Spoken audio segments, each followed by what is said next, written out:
উদ্দেশ্য ছিল আমরা জানি না, কিন্তু এখনও জানি না, ওটা পুলিশ সিভিল দেখবে। সিকিউরিটি লেফট না, আমরা না হলে তো সিকিউরিটি না হলে তো আমরা যখনই বুঝতে পারছি জিনিসটা তখনই কিন্তু সাথে সাথে নামানোর ব্যবস্থা করা হয়েছে। এটা হলো একটা। দ্বিতীয় হলো ওই লেভেলে ইন্টারনাল সিকিউরিটি তো ট্রেনের সামনে আমাদের সিসিটিভি আছে, ওইটার জন্যই ধরতে পারছি, এই পর্যন্ত ইনফরমেশন পেয়েছি। সিকিউরিটি ল্যাবস না, সিকিউরিটি এখন একজনের পিছিয়ে একজন সিকিউরিটি দেওয়া তো সম্ভব না।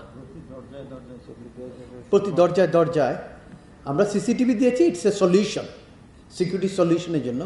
বাট এখন যেটা করা হবে আরও যাতে আমরা আরও একটু ভিজিলেন্স হই, ওইটা আমাদের ইমপ্রুভ করতে হবে, এবং ওইটা করার জন্যই যতটুকু নেওয়া দরকার ওইটাই করতেছি।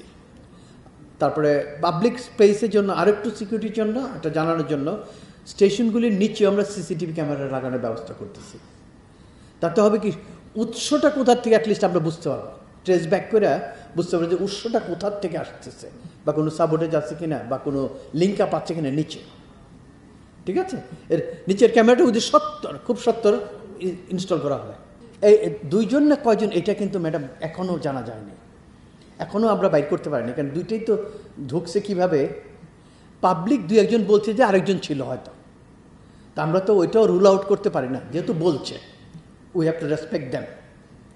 ঠিক আছে, যার জন্য আমরা সারা সন্ধ্যায় প্রায় 3-4 ঘন্টা, সকালে 6টার সময় ট্রেন সুইপিং ট্রেন চালায় দেখছি যে কেউ আছে কিনা ফিজিক্যালি। এটা গুড কোয়েশ্চেন, আমি মনে হয় এটি লাস্ট অ্যান্সার দিলে আপনি উইল অল আন্ডারস্ট্যান্ড। আপনি যে কোয়েশ্চেনটা করছেন, সলিউশনটা আপনি দিয়েছেন, হয়তো আপনি রিকগনাইজ করেন যে আপনি সলিউশন দিয়েছেন। নাম্বার 1, আমার ফর্মুলেশন হলো, রেগুলেশন হলো যে আপনারা আমাকে হেল্প করেন সামাজিক মূল্যবোধ বাড়ানোর জন্য, আপনারা আমাকে হেল্প করেন। বাইরের ছাদে কে পাবলিক সিটিজেন অবিডিয়েন্স কিভাবে হবে, ওটা একদিনে হবে না, ওটা মিডিয়ার রোলটা সবচেয়ে বেশি, কারণ আমি সবার কাছে পৌঁছাতে পারতেছি না, আমি আপনাদের মাধ্যমে সবার কাছে পৌঁছাতে পারতেছি। সো দ্যাট আপনাদের রোলটা জায়গায় বসি, আপনি কোশ্চেনটা করছেন, অ্যান্সারটা আপনি দিচ্ছেন, বাট হয়তো কম্প্রিহেন্ড করেন না একটু।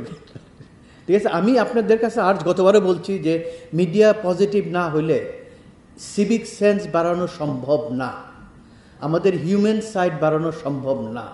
আমরা সবাই খালি নাম্বার নিয়ে কথা বলি, কিন্তু আমরা কোথাও বলি না যে আমাদের সবার হিউম্যান সাইডটা বাড়াইতে হবে।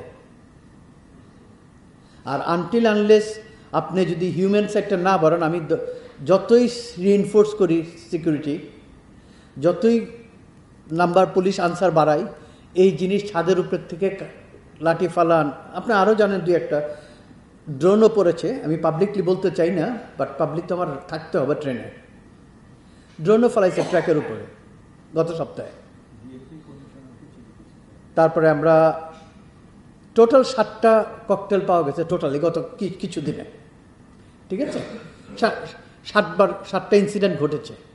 তো আমরা এগুলি সবগুলি পাবলিক অ্যাওয়ারনেসের জন্য আপনাদের কাছে রিকোয়েস্ট করবো যে আপনারা একটু পজিটিভলি লেখেন। সবাই এই সম্পদ সবার, এই সম্পদ শুধু ডিএমটি ছিলেন না, এটা ভুল, এই সম্পদটা সবার, দেশের সবার, এটা দেশের সম্পদ, আর দেশের ভূমিকা রাখার জন্যই আপনারা।